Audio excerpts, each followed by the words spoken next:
Hello everyone, welcome back to my channel. In today's lecture video, I will discuss about the Emerson effect. Emerson effect is very important topic of the photosynthesis chapter. तो immersion effect है क्या, किसने दिया था? तो immersion effect एक scientist थे, Robert immersion, इनके नाम पे है ये। रॉबर्ट इमर्सन एक साइंटिस्ट हैं जिन्होंने एक्सपेरिमेंट करे थे प्लांट के फोटोसिंथेसिस के ऊपर। इन्होंने बेसिकली जो मेन एक्सपेरिमेंट करा था फोटोसिंथेसिस में सबसे ज़्यादा इंपॉर्टेंट जो चीज़ होती है दैट इज़ लाइट। प्लांट में जो फोटोसिंथेसिस पॉसिबल हो पाता है उसका जो सबसे इंपॉर्टेंट फैक्टर होता है that is due to light. Light जो होती है, लाइट जो प्लांट को मिलती है उसको उन्होंने एक यूनिट बनाई थी, यानी प्लांट्स में जो कितनी लाइट की रिक्वायरमेंट है उसकी यूनिट थी क्वांटा। ठीक है, तो प्लांट्स को कितनी लाइट की आवश्यकता होती है इसके ऊपर ये एक्सपेरिमेंट था। ठीक है, बाद में इमर्सन ने दो इफेक्ट दिए थे, Emerson effect, first Emerson effect and second Emerson effect. First Emerson effect को रेड ड्रॉप एक्सपेरिमेंट कहा जाता है, रेड ड्रॉप इफेक्ट है, और सेकेंड एक्सपेरिमेंट जो था इन्हेंसमेंट इफेक्ट है, यील्ड इन्हेंसमेंट इफेक्ट। तो दोनों इफेक्ट को हम वन बाय वन बाद में डिस्कस करेंगे। पहले थोड़ा सा इंट्रोडक्शन करते हैं about the experiment work of Emerson. तो इमर्सन ने देखा कि प्लांट्स में जो मेनली फोटोसिंथेसिस होता है उसमें मेन जो चीज़ होती है that is the food. Plant के लिए जो फूड प्रिपेयर होता है दैट इज़ इंपॉर्टेंट, और प्लांट का जो फूड होता है वो होता है कार्बोहाइड्रेट, और ये कार्बोहाइड्रेट कहाँ से आता है? Due to the reduction of carbon dioxide molecules. ठीक है, तो इमर्सन ने अपने एक्सपेरिमेंट में देखा कि अगर हमको एक मॉलिक्यूल के, ठीक है, एक कार्बन डाइऑक्साइड मॉलिक्यूल का रिडक्शन करना है, रिडक्शन करके कार्बोहाइड्रेट बनता है, पता है सबको। तो अगर एक कार्बन डाइऑक्साइड मॉलिक्यूल का रिडक्शन करना है तो कितनी लाइट की, ठीक है, लाइट जो होती है सनलाइट में, लाइट में जो एनर्जी होती है वो कितनी लाइट की रिक्वायरमेंट होगी? That is 8 quanta. ठीक है, ये चीज़ आपको याद रखनी होगी, ये एक्सपेरिमेंट में इन्होंने ऑब्जर्व करी थी, दैट इज़ इम्पॉर्टेंट। ठीक है, अब 8 क्वांटम से क्या हुआ कि एक कार्बन डाइऑक्साइड का मॉलिक्यूल जो था उसका रिडक्शन हो गया, किसमें? कार्बोहाइड्रेट में। इसके साथ साथ इम्पॉर्टेंट चीज़ ये थी, यहाँ पे ऑक्सीजन भी इवॉल्व हो रही थी। ठीक है, यानी 8 क्वांटम की जो लाइट एनर्जी थी वो एक ऑक्सीजन के मॉलिक्यूल को भी क्या करी थी? इवॉल्व करी थी, प्रोडक्शन करी थी, दैट इज़ इम्पॉर्टेंट। तो यहाँ पे जो ये इतना सा स्टेटमेंट है, ये स्टेटमेंट बहुत ज़रूरी है, इंपॉर्टेंट है, मोस्ट इम्पॉर्टेंट है। यहाँ पे बताया गया कि 8 क्वांटम मिलके एक कार्बन डाइऑक्साइड मॉलिक्यूल का क्या करते हैं? रिडक्शन करते हैं, और जब कार्बन डाइऑक्साइड मॉलिक्यूल का रिडक्शन हो जाता है तो ये बन जाता है कार्बोहाइड्रेट। और साथ ही में जो 8 क्वांटम की लाइट है उसने क्या करा? एक ऑक्सीजन मॉलिक्यूल्स को भी इवॉल्व करा या फिर उसका प्रोडक्शन करा। तो इसी को हमने नाम दिया है, इससे हम पता कर सकते हैं कि जो क्वांटम यील्ड होती है प्लांट्स के केस में फोटोसिंथेसिस के दौरान जो एवरेज क्वांटम यील्ड निकल कर आती है वो कितनी होती है। सो देखो, एक कार्बन डाइऑक्साइड के मॉलिक्यूल है, उसको प्रोड्यूस यानी उसको रिड्यूस करने के लिए उसका रिडक्शन हो जाए कार्बोहाइड्रेट में, इसके लिए कितनी लाइट एनर्जी की आवश्यकता थी? 8 क्वांटा। ठीक है, 8 क्वांटा की। तो यानी इसको हम लिख सकते हैं नॉर्मली 1/8। ठीक है, 1/8 का अगर हम परसेंटेज कैलकुलेट करें मल्टीप्लाई विद बाय 100 तो इट कम अप्रॉक्सीमेटली सही है 11.25 समथिंग कुछ बनेगा, जो कि अप्रॉक्सीमेटली हम एज्यूम करते हैं इट इज़ अराउंड 12%। तो ये 12% हमारे लिए याद रखना बहुत ही इंपॉर्टेंट है। तो ये क्या है? Average maximum quantum yield in case of photosynthesis. Photosynthesis process में जो मैक्सिमम क्वांटम यील्ड निकल कर आती है कितनी परसेंटेज? ये है हमारी 12%। Now what is this quantum yield? ये क्वांटम यील्ड है क्या एक्चुअली में? तो क्वांटम यील्ड बेसिकली क्या है? इट इज़ डिफाइंड एज, इसको हम डिफाइन कर सकते हैं number of oxygen molecule release per unit quantum absorb. यानी क्वांटम यील्ड जो है, सिंपली इसका फॉर्मूला आप नोट करो, quantum yield is a ratio. Quantum yield जो है रेशियो है किसके बीच का?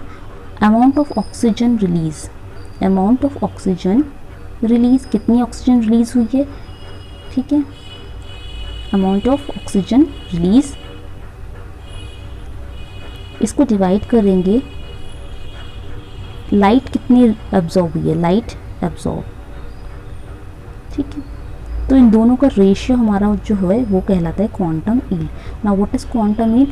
सिंपली प्लांट होता है, प्लांट क्या करते हैं? लाइट को एब्जॉर्ब करेगा, लाइट को एब्जॉर्ब करने के बाद ये लाइट है, लाइट को प्लांट ने एब्जॉर्ब करा और बाद में क्या रिलीज़ करी? ऑक्सीजन को प्रोड्यूस करा, रिलीज़ करी। तो हम प्लांट क्या है, कितनी ऑक्सीजन रिलीज़ कर पा रहा है उसको डिवाइड करो टोटल उसने कितनी लाइट को एब्जॉर्ब करा था। ठीक है, यानी टोटल जो लाइट आ रही है, इनपुट, प्लांट के केस में लाइट क्या है? इनपुट है। ठीक है, इनपुट, और जो ऑक्सीजन बन रही है बाहर निकल रही है दैट इज़ आउटपुट। ठीक है, तो इसको हम डिवाइड करेंगे, सिंपल यही क्या है? एवरेज। इसको हमने नाम दिया है क्वांटम यील्ड। तो तो क्वांटम यील्ड, कोई भी यील्ड हम निकालते हैं तो कैसे निकालते हैं, यील्ड का सबसे बेस्ट फॉर्मूला क्या होता है, output upon input, output upon input. तो यहाँ पे हमारा आउटपुट है ऑक्सीजन, तो ऑक्सीजन कितनी बाहर आई उसको डिवाइड करो इनपुट यानी लाइट कितनी एब्जॉर्ब हुई। ये सिंपल तरीका है क्वांटम यील्ड का, ठीक है। तो सिंपल क्वांटम यील्ड क्या है समझ में आ गया है। अब क्वांटम यील्ड के टाइम पे क्या होता है, क्योंकि जब 8 क्वांटम एनर्जी निकल कर आती है तो एक कार्बन डाइऑक्साइड मॉलिक्यूल का रिडक्शन कर देती है, साथ में यहाँ से एक ऑक्सीजन मॉलिक्यूल भी निकल जाता है। इसके साथ साथ 4 इलेक्ट्रॉन्स का ट्रांसफ़र भी होता है इस दौरान, ये इंपॉर्टेंट है। जब 8 क्वांटम की सनलाइट या लाइट एनर्जी कार्बन डाइऑक्साइड का रिडक्शन करती है तो एक ऑक्सीजन मॉलिक्यूल भी प्रोड्यूस होता है और साथ में 4 इलेक्ट्रॉन्स का ट्रांसफ़र भी होता है। तो इसके यहाँ पे सिंपल मैथ्स लगानी है कि अगर 8 क्वांटम की एनर्जी 4 इलेक्ट्रॉन ट्रांसफ़र कर सकती है, तो अगर 1 क्वांटम की एनर्जी है तो कितने इलेक्ट्रॉन ट्रांसपोर्ट होंगे, सिंपल मैथ्स लगेगी। अगर 8 थे तो 4 इलेक्ट्रॉन ट्रांसफ़र होती है, यानी अगर 1 की बात करें तो 1 में कितना होगा 4/8 इलेक्ट्रॉन ट्रांसफर होंगे। इसको अगर सिंप्लीफाइड फॉर्म में देखें तो ये हमारा आएगा हाफ, 1/2 इलेक्ट्रॉन ट्रांसफ़र होंगे।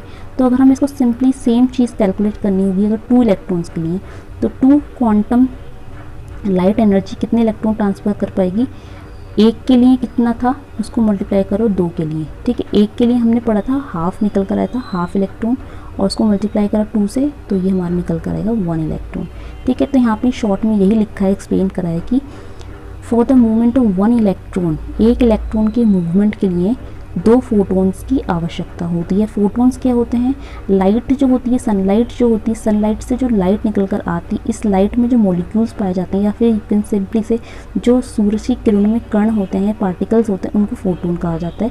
और फोटोन्स में जो एनर्जी होती है उसको हम एक्सप्रेस करते हैं क्वांटा में, ठीक है। यानी 2 क्वांटा या 2 फोटोन की आवश्यकता होती है। इसलिए प्लांट्स में क्या होते हैं, 2 सिस्टम होते हैं, फोटो सिस्टम 1 और 2।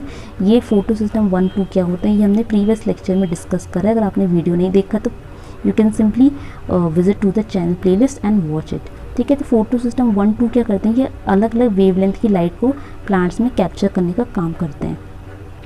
तो PS1 जो है ये 700 नैनोमीटर की वेवलेंथ को कैप्चर करता है, और PS2 जो है ये 680 नैनोमीटर की वेवलेंथ को कैप्चर करने का काम करता है। अब नेक्स्ट जो है that is the experiment of Emerson and Arnold. इन दोनों ने अपना एक्सपेरिमेंट कंडक्ट करा था ईयर 1932 में। इनके एक्सपेरिमेंट में भी मेन जो चीज़ थी वो ये थी कि फोटोसिंथेसिस के दौरान कितने क्लोरोफिल मॉलिक्यूल्स की आवश्यकता होती है। हम सबको पता है फोटोसिंथेसिस प्रोसेस में क्या होता है, बाहर से कार्बन डाइऑक्साइड ली, वाटर ली और सनलाइट तो आई है, और साथ में क्लोरोफिल मॉलिक्यूल भी प्रेजेंट है। क्लोरोफिल मॉलिक्यूल भी प्रेजेंट है तो कितने क्लोरोफिल मॉलिक्यूल की आवश्यकता होती है। और बाद में जो फोटोसिंथेसिस के मेन प्रोडक्ट निकल कर आते हैं, मेन प्रोडक्ट जो फोटोसिंथेसिस के होते हैं वो क्या होते हैं, सबसे पहले तो फूड निकल कर आता है, फूड जिसको हम बोलते हैं सिंपली ग्लूकोज, ये तो आता ही आता है। साथ में क्या निकलती है, सबसे इंपॉर्टेंट गैस जो हम सारे लिविंग ऑर्गेनिजम्स के लिए इंपॉर्टेंट है, दैट इज़ ऑक्सीजन गैस, ठीक है। कि ऑक्सीजन गैस भी निकल कर आती है। तो ये इमर्सन और अर्नोल्ड ये देखना चाहते थे कि एक ऑक्सीजन के मॉलिक्यूल को निकालने के लिए कितने क्लोरोफिल के मॉलिक्यूल की आवश्यकता होती है, ठीक है, कितने क्लोरोफिल मॉलिक्यूल चाहिए। और ये था हमारा 2500, दैट इज़ 2500 क्लोरोफिल मॉलिक्यूल। तो इनके अकॉर्डिंग क्या था कि 2500 क्लोरोफिल मॉलिक्यूल्स जो हैं उनकी ज़रूरत पड़ती है। ये साथ में कोलैबोरेट हो जाते हैं to evolve 1 molecule of oxygen and 10 quantum of light were needed for that process.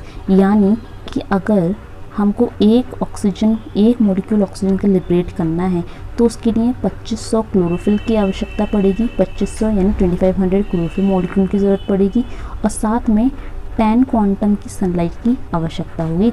ये दोनों जब मिल जाएंगे तब जाके एक ऑक्सीजन मॉलिक्यूल जो है वो प्लांट क्या करेगा, रिलीज़ कर पाता है। अब ये जो क्लोरोफिल की आवश्यकता थी कि 2500 क्लोरोफिल चाहिए, इसको हम बोलते हैं फोटोसिंथेटिक यूनिट। फोटोसिंथेटिक यूनिट होता है क्या एक्चुअली में, फोटोसिंथेटिक यूनिट का मतलब क्या होता है, देखो प्लांट्स में जो मेन फोटोसिंथेसिस होता है वो किसकी वजह से हो पाता है, क्लोरोफिल पिगमेंट की वजह से होता है, ठीक है।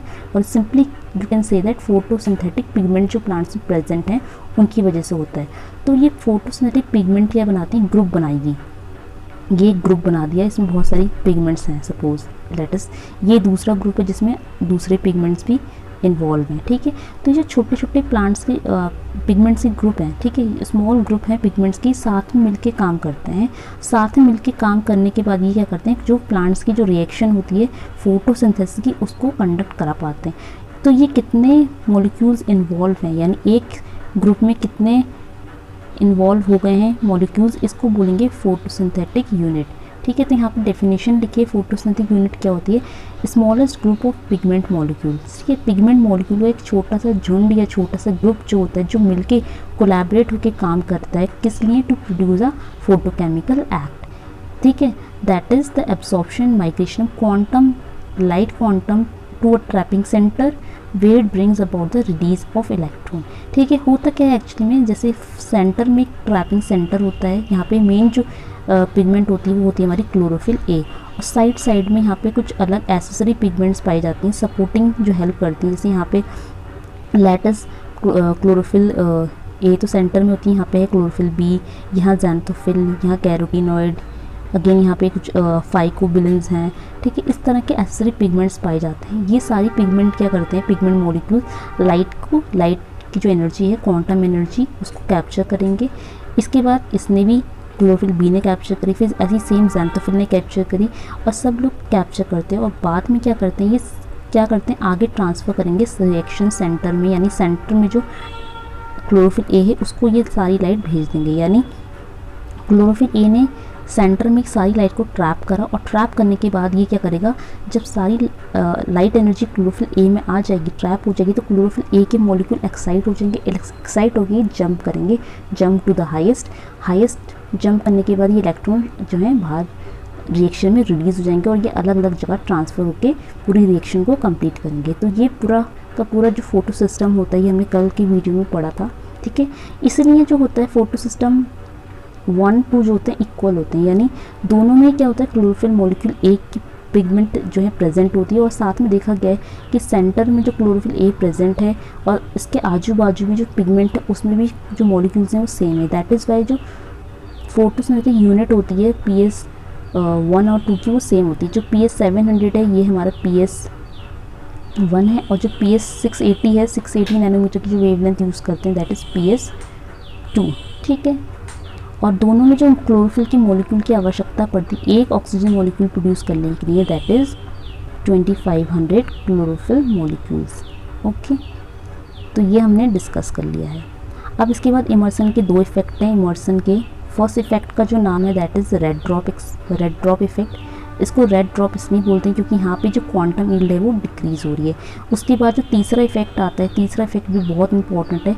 तीसरे इफेक्ट में क्या होता है कि यील्ड जो है फोटोसिंथेसिस की वो इन्हेंस हो रही है, फोटोसिंथेसिस बढ़ता है तो यील्ड बढ़ती है, इसलिए इसको इमर्सन इन्हेंसमेंट इफेक्ट और इमर्सन सेकेंड इफेक्ट भी कहा जाता है। Now here we can understand the both effects of Emerson by graph. तो इमर्शन के जो 2 इफेक्ट हैं उनको हम स्टडी करते हैं ग्राफ के थ्रू। तो पहला इफेक्ट जो था इमर्शन का that is red drop effect. First effect को हमने नाम दिया था Emerson, first effect is known as red drop. इसको रेड ड्रॉप क्यों कहा गया पहले डिस्कस कर चुके हैं, ठीक है। अब प्लांट्स में क्या होता है, जो विजिबल स्पेक्ट्रम होता है वो कहाँ से शुरू होता है, वो स्टार्ट होता है 400 नैनोमीटर से लेकर 700 नैनोमीटर के बीच में होता है, ठीक है। ये क्या है, प्लांट लाइट की वेवलेंथ है, ठीक है। तो ये हमारा विजिबल स्पेक्ट्रा है, simply you can say light है, ठीक है। तो ये हमारी जो लाइट होती है 400 से 700 नैनोमीटर की जो वेवलेंथ होती है इट इज़ रिफर्ड एज पार। ये प्लांट्स की फोटोसिंथेसिस के लिए रिस्पॉन्सिबल होती है। अब हमको देखना है कि प्लांट्स में जो फोटोसिंथेटिक का रेट है, यानी यहाँ पे जो वाई एक्सिस है ये क्या बताती है, क्वांटम यील्ड ऑफ फोटोसिंथेसिस। ये क्वांटम यील्ड जो है फोटोसिंथेसिस की कैसी रहने वाली है। तो you can simply see from the graph, जब वेवलेंथ 400 थी तो हमारी जो क्वांटम यील्ड थी वो थोड़ी बहुत कांस्टेंट थी अप टू 500 तक। उसके बाद इसके ग्राफ में आप देख सकते हैं चेंजेस आने लगे डिक्रीजिंग पैटर्न में, फिर थोड़ा बहुत इंक्रीज़ हुआ, फिर 600 नैनोमीटर में कांस्टेंट आ गई अगेन। उसके बाद रेड ड्रॉप एक्सपेरिमेंट था, रेड ड्रॉप इफेक्ट में कहा गया कि 680 नैनोमीटर के बाद, 680 नैनोमीटर वेवलेंथ के बाद, तो 680 नैनोमीटर अप्रॉक्स यहाँ पर है, ठीक है। तो ये आप देख सकते हैं 680 नैनोमीटर की जो वेवलेंथ है यहाँ पर आ रही है। इसके बाद क्या हो रहा है कि जो रेट ऑफ फोटोसिंथेसिस है कैसा हो रहा है, क्वांटम यील्ड क्या हो रही है, नीचे जा रही है, डिक्रीज़ हो रहा है। क्वांटम यील्ड क्या हो गई, डिक्रीज़ हो गई। ठीक है, तो रेड लाइट की वजह से जब रेड लाइट 680 नैनोमीटर से कम की वेवलेंथ जब प्लांट में हमने डाली तो रेट ऑफ फोटोसिंथेसिस कैसे नीचे जा रहा है, घटता हुआ जा रहा है, डिक्रीज़ होता हुआ जा रहा है, इसलिए हमने इसको नाम दिया रेड ड्रॉप इफेक्ट।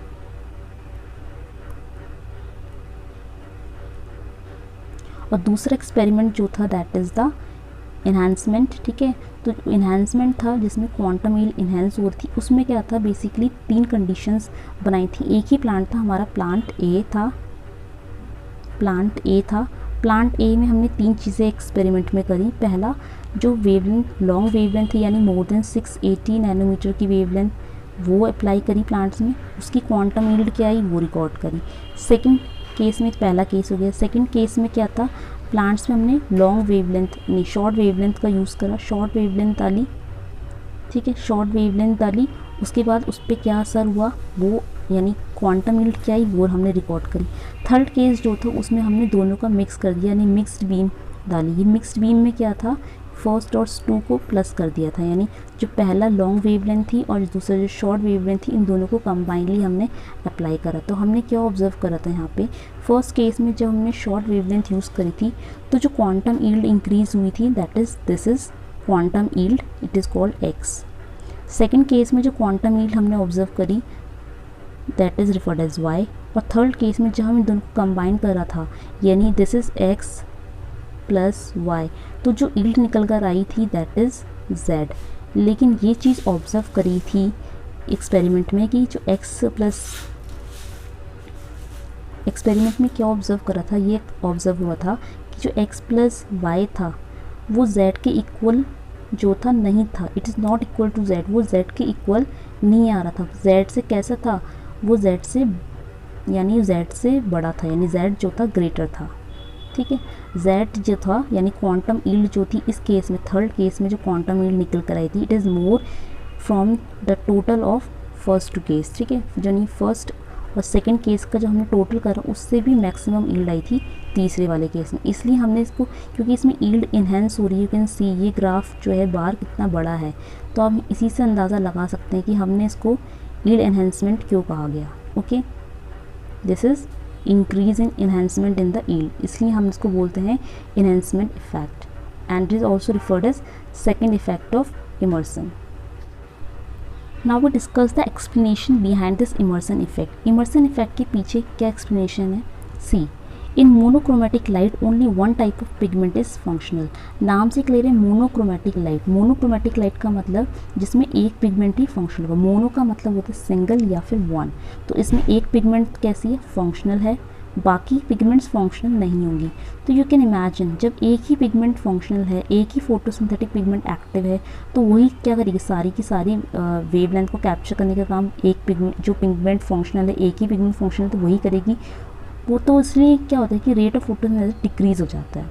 ठीक है, क्योंकि एक ही पिगमेंट फंक्शनल है, बाकी सब इनएक्टिव हैं, एक ही पिगमेंट फंक्शनल है तो फोटोसिंथेसिस का रेट कैसे होगा, डिक्रीज हो जाएगा, घट जाएगा। इसीलिए क्या होता है कि if plant expose to red light, जब हम प्लांट को एक्सपोज करेंगे रेड लाइट से तो ग्रेजुअली PS2 बिकम्स इनएक्टिव, तो फोटो सिस्टम 2 जो है वो कैसा हो गया, वो इनएक्टिव हो गया। फोटो सिस्टम 2 अगर इनएक्टिव है तो नॉन साइक्लिक पाथवे क्या होगा, रुक जाएगा। We have study in the previous lecture कि जो फोटो सिस्टम 2 है वो नॉन साइक्लिक पाथवे में वर्क करता है। तो नॉन साइक्लिक पाथवे में क्या है, 2 चीज़ें साथ साथ वर्क करती हैं, फोटो सिस्टम 1 भी यहाँ पे काम करेगा और फोटो सिस्टम 2 भी यहाँ पे काम करेगा। लेकिन रेड लाइट की वजह से क्या हुआ, फोटो सिस्टम 2 जो था वो इनएक्टिव हो गया। इनएक्टिव हो गया तो उसने अपना काम करना बंद कर दिया और ओवरऑल अगर देखा जाए तो नॉन साइक्लिक प्रोसेस भी रुक जाएगा। नॉन साइक्लिक प्रोसेस अगर रुक गया है तो फोटोसिंथेसिस का रेट भी क्या होगा, घट जाता है। तो ये मेन रीज़न था इमर्शन इफेक्ट का कि इमर्शन इफेक्ट में मोनोक्रोमेटिक लाइट की वजह से सिर्फ एक ही पिगमेंट फंक्शनल रही, एक पिगमेंट फंक्शनल रही तो एक फोटो सिस्टम ही फंक्शनल रहेगा, यानी एक पिगमेंट फंक्शनल थी और एक फोटो सिस्टम, जो फोटो सिस्टम 1 था वही फंक्शनल था। फोटो सिस्टम 2 इनएक्टिव हो गया था और नॉन साइक्लिक पाथवे भी रुक गया था, जिसकी वजह से लास्ट में जाके फोटोसिंथेसिस रेट को घटना पड़ा। तो ये था इमर्शन इफेक्ट।